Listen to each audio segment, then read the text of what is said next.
You guys all out this evening. As the screen says, we are glad that you're here, able to be out and about with us this evening. Hopefully you've had a good day. It was a beautiful afternoon weather-wise if you were able to get out and enjoy that for a little bit.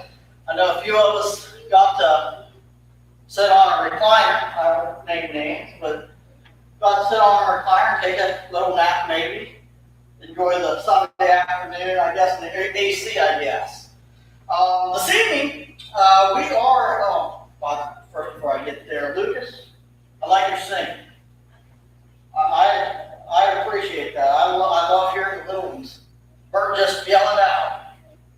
I don't know if he knew the words or not, but he was on tune, weren't you, buddy? Yeah? You keep it up. We will eventually be in Jeremiah. This evening is where we'll eventually get to. Because in order to get into Lamentations, we got to know a little bit about Jeremiah. And that's where I want to go over the next couple weeks, Lord willing, is through the book of Lamentations and see what we can get out of that book. It's one that I have not previously done, and at Almond Street, what I used to do is I just pick a book for Sunday evening, and we would just have a little Sunday lesson on that, and we just go that route. And I knew that I hadn't done that here as of yet, and for some reason, Lamentations was just the one that was, I guess, calling out to me. I guess I'll put it that way. Just one that I thought might hit home with a few of us. One that like I said, have not done a whole lot of study in. So it'll be good for me too to learn as I go. A question though that I want to begin with before we get into the lesson is, what is the thought process? When you're a little child, or maybe even now today, what is the thought process of when somebody's crying? What do we automatically assume? Somebody's crying. What do we usually tell little ones when they cry? Please stop. Please stop. You'll be okay. You'll be okay. Have you heard the big boys don't cry? Have we ever heard that saying? Big boys don't cry, or something along those lines? Well, we know that from a culture stand, that is something that the culture has really kind of driven home. Big boys don't cry. Grown men shouldn't cry. We need to keep it all bundled up inside. And we know now that is dangerous, don't we? At least I'm hoping that the culture and the world that we're living in is understanding that that's a dangerous place to be, bottling up your feelings. But we know that is something that has been looked down upon. It's a sign of weakness when somebody cries, is how we look at it. Sometimes, worse yet, we might even say that that person lacks faith in God because they're crying. And as a result, people bottle these feelings up, don't they? They bottle up everything that they're feeling, and they say, well, I'm not going to show emotion because I don't want to look down upon. And then, as I said earlier, that hurts that person, and it also hurts those around them. When we aren't able to express our feelings openly with those that matter the most. So the big question then is, how does God view the shedding of tears? How does God feel about us crying? Well, I believe, or I think, or I know that the answer is He's going to view it a lot different than you and I view shedding of tears. In fact, He looks at it a total opposite way. If we turn to Psalm chapter 56 and verse 8. Psalm chapter 56 and verse 8. It says, and again, Psalm chapter 56, verse 8. It says, you number my wanderings, put my tears into your bottle. Are they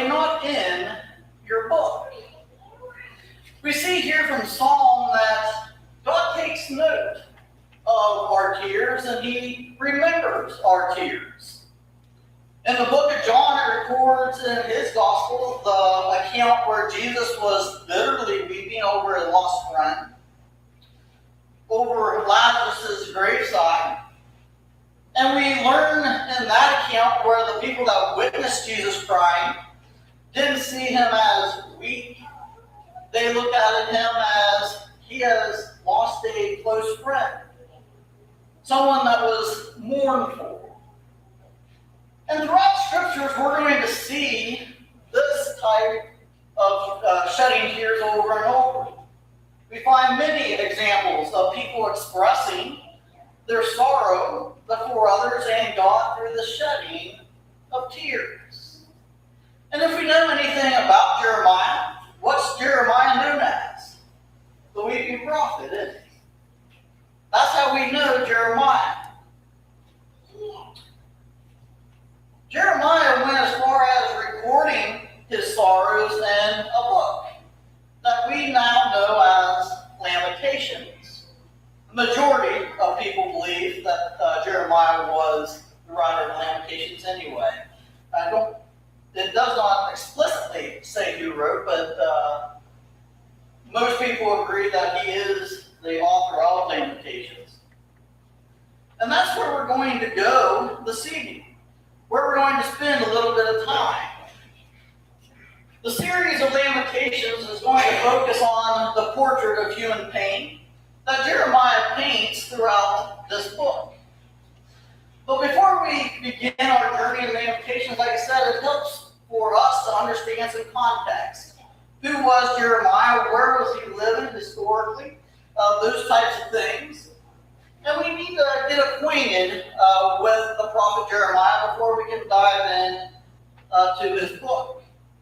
And we're going to look this evening at historical things, and we're going to look at cultural settings for this book, as well as the man Jeremiah and his ministry. Now, our first stop will be the first chapter. So if you want to turn to Jeremiah chapter 1, and we're going to look at verses 1 through 10, is where we'll eventually get to if you want to get a starting spot. But in these verses, and I'm not going to read them quite yet, but in these verses we gain a little bit of who Jeremiah is. We know that the prophet's name is Jeremiah. The name is not uncommon in Hebrew. The name, typically, or most scholars believe, that the name means Yahweh will exalt. Yahweh will lift up, so to speak. And when you look at Jeremiah's ministry, to which the Lord called him, it doesn't take very long to discover that he did not fit the stereotype of a prophet. The successful prophet, anyway, didn't fit that stereotype. He was thrown into a culture during a time of great turmoil, great division, to deliver a very unwelcome message to a people who had wandered far away from God. And we know where Jeremiah came from. He's identified there in the very first verses there in chapter 1 as the son of Hilkiah, one of the priests of Anathoth, which if you look at the map is right above Jerusalem, is where Jeremiah was at this time. These priests of Anathoth were likely descendants of Eli and Abiathar, priests who at one time presided over the worship before the ark, but who were exiled to Anathoth early in the reign of Solomon. Now this places Jeremiah in a rather unusual position, as there is almost an automatic hatred between Jeremiah and what they call the Zadokite priests, who presided over temple worship. Now this inbred resentment explains the bitterness that you can sense in the writing. And some of the conversations between Jeremiah and the temple priests that we will later get into at another time. So with that little bit of background, we're going to go ahead and read Jeremiah chapter 1, verses 1 through 10. Again, that's Jeremiah chapter 1, verses 1 through 10. It says, the words of Jeremiah, son of Hilkiah, one of the priests at Anathoth in the territory of Benjamin. The word of the Lord came to him in the 13th year of the reign of Josiah, son of Amon, king of Judah.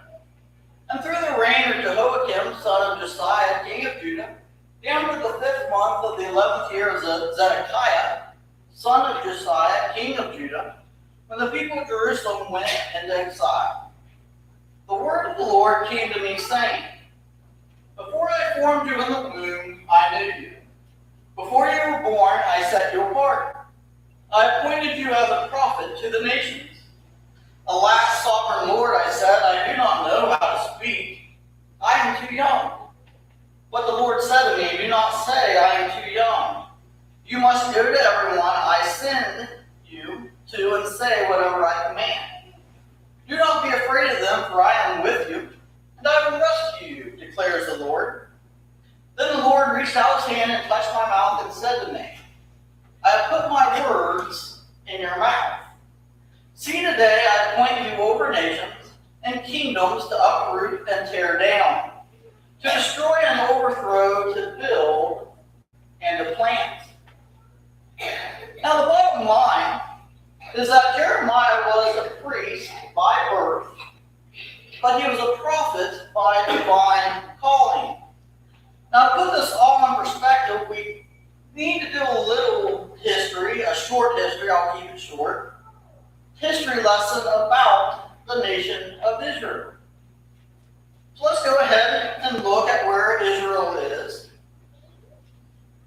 And during the reigns of David and his son Solomon, Israel became a force, and we know this, they became a force both militarily and politically.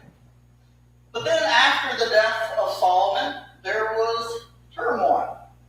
There was a civil war that broke out as a result of their unfaithfulness to God. And we know that this resulted in the two kingdoms. The two kingdoms being Israel in the north and Judah in the south. Now the northern kingdom retained the name Israel, and then the southern kingdom had the name Judah. And we know that the division of this kingdom led to religious corruption. It led to political and economic instability, which would eventually lead to the demise of both nations. Now, Israel itself would last for 200 years as a nation after the division, while Judah would last for 345 years. Under Judah, there was 20 kings. There would be 3 great religious revivals. There's that word from this morning. And 4 periods of great spiritual decline. Which brings us to Jeremiah. Jeremiah was called to be the prophetic minister in the 13th reign of King Josiah. As early as his 8th year, when he was but 16 years old, Josiah began to seek the God of his father's David. In his 12th year, Josiah launched a religious reformation. And this is where Jeremiah was called to ministry, to aid this last heroic effort to change the direction of Judah. And while the king was attacking the external and public aspects of idolatry, the preacher would attempt to root out idolatry from the hearts of the people. Question: how many today could continue faithfully proclaiming God's word for 40 years despite total rejection, ridicule, and threats? Jeremiah faced all of these. Jeremiah would have been considered a failure by today's standards of success. But in God's evaluation, Jeremiah was an outstanding success. Why? Because God judges us by a different standard. From the world's criteria for success, he judges differently. So let's look at how Jeremiah was called. Jeremiah's call follows a pattern that one finds in several instances throughout the Bible. Instances in the Old Testament when a prophet or some other leader is chosen by God. The Lord speaks to him, appears to somebody, and then that person automatically goes to, well, what's my weakness? What's something that I can come up with as an excuse? They find some reason why they are not fit to do the job to which God is calling them to do. Then the Lord promises to make up for their weakness. Whatever is lacking, God is going to take over from there.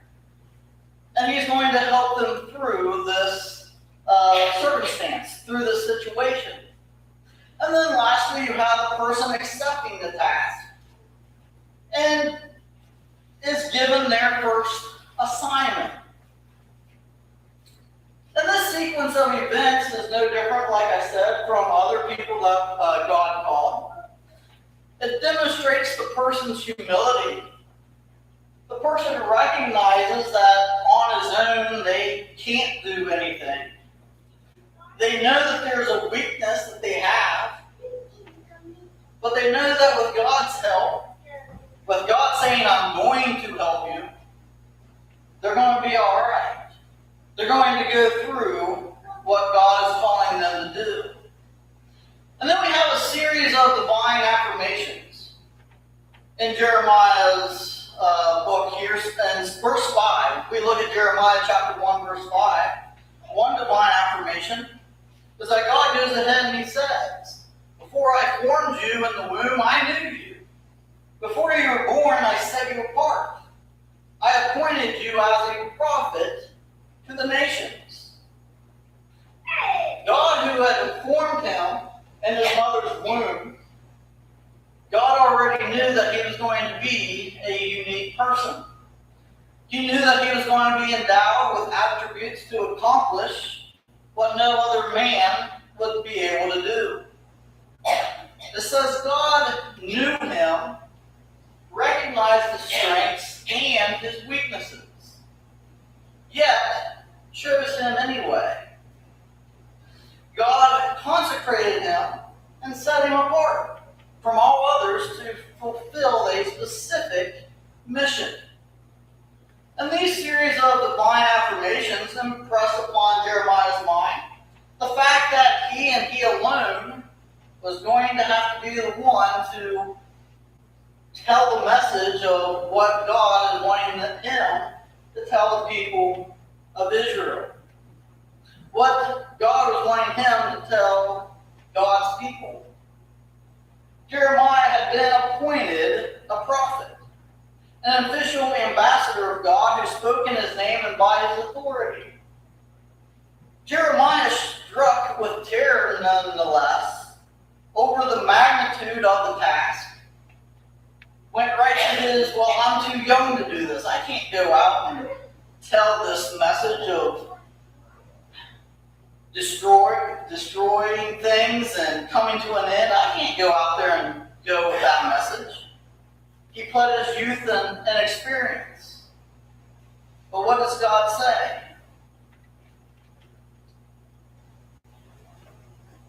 I'll get there. I guess I jumped ahead of myself. First, we hit the youth and experience. Jeremiah realizes that his ability in public speaking was going to be essential, something that he would have to have. But he stated he lacked the eloquence to do that. But what God required for Jeremiah's ministry, which as we get into the book of Lamentations was going to be a sad time for Jeremiah, but God required someone with a tender heart. He required someone that was able to sympathize with the pain and the struggles of others. And that was going to be Jeremiah. Now, little could the young man Jeremiah know how difficult, how hopeless at times, and how heartbreaking this task was going to be. But in verses 7 and 8, God says, don't say that you're too young. You must go to everyone I send to you and say whatever I command. Then he says, do not be afraid of them, for I am with you, and I will rescue you. You see, when God does call you and I to do a certain service, God's going to be there on our side. Whatever he calls us to do, we know that we can go wholeheartedly. Shouldn't be afraid because we know that God has already said, I'm going to be right beside of you. I'm going to rescue you when you need it. This was the promise of God's presence, the deliverance from any threatening situation. You see, God did not leave Jeremiah in the dark. Didn't leave him there to fend for himself. He let him know exactly who he was going to be there for. He knew, he told Jeremiah, I've got your back. He was giving Jeremiah a taste of what he will be prophesying to the people of Judah. And he recognizes that this will not be an assignment that Jeremiah is going to cheerfully accept. Jeremiah, the weeping prophet. From the outset of his ministry, Jeremiah is a preacher of judgment. As Isaiah speaks of the salvation of the Lord, Ezekiel of the glory of the Lord, Daniel of the kingdom of the Lord, Jeremiah gets stuck with the Lord's judgment. God tells Jeremiah, get yourself ready. Gird up your loins and get ready to tell the people of Israel how I'm going to judge. And this is the language of war, military preparation. Jeremiah is to expect a hostile audience. They will consider him as a threat. They're going to consider him a threat to their religious beliefs, the ones that have been let in, the corruption of the outside world. And they're going to want to silence this prophet Jeremiah. So Jeremiah is going to have to be ready to fight, be ready to stand his ground, to be able to fulfill his duties and nothing less than utter commitment. Commitment to God. And only that type of strength is going to suffice. We know that with God, Jeremiah would be invincible. We know that with God, you and I, if we're standing for truth, is invincible. In Jeremiah's darkest hours, these words sustained him mentally, emotionally, and spiritually. I will be with you, I will rescue you. And Jeremiah was sad, he was lonely, he was unappreciated, and he was even hated, carried on the task that God had laid out for him. Although he felt like quitting with the Lord's help, he refused to give up. He refused to give in to temptation. So what's this got to do with you and I today? Why am I going to go all the way back to the Old Testament about a weeping prophet? What what can we as Christians today get out of this? Well, we're going to find out, aren't we? As this series comes to a close, I hope that we are going to see how looking back at Jeremiah is going to help us become a better Christian. Before I get there, though, I do want to go with a story. It's about a young son. A mother was taking him to a concert. A famous piano player was in town, and this boy liked to play or was learning the piano.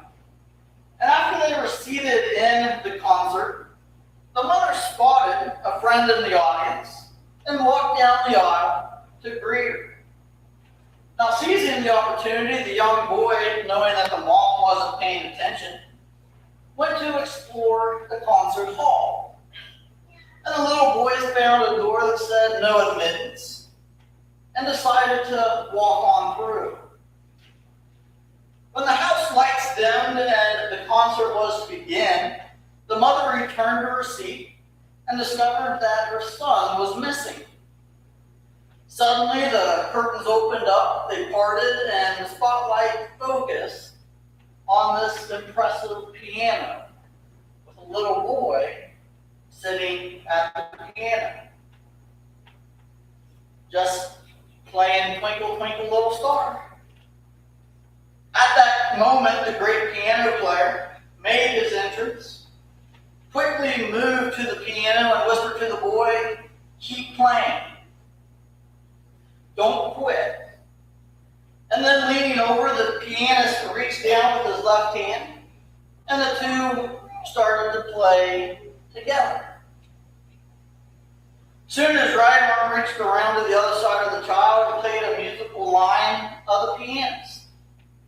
Together, the old master and the young novice transformed a frightening situation into a wonderfully creative experience.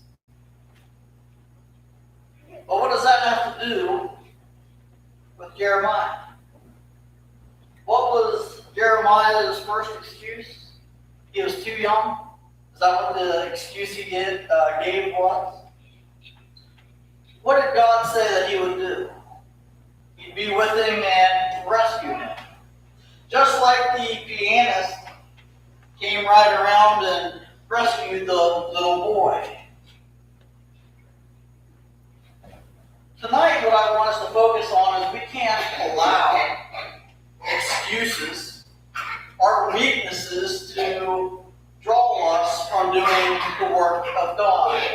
We cannot say that I'm too young, can't do this, can't do that, I'm too old, can't get around as easy. God is going to be able to use us in different ways. As we get on through this week, I hope that we look at things a little bit differently. There might be a situation come up. God calling you to do something out of the ordinary. Your first excuse might be, well, I've never done that before. I've never went to visit that person. I've never went out of my way to talk to so-and-so on the street. But God's saying, go ahead. I've got your back. I'm going to give you the words that you need to say. If you're here this evening and you need the prayers of the congregation, maybe you're struggling with something, need to let us know, need to let God know, open up yourself. Maybe you need to cry a little bit. Don't be ashamed to weep and cry. Maybe you're here and you haven't started that walk with Christ yet.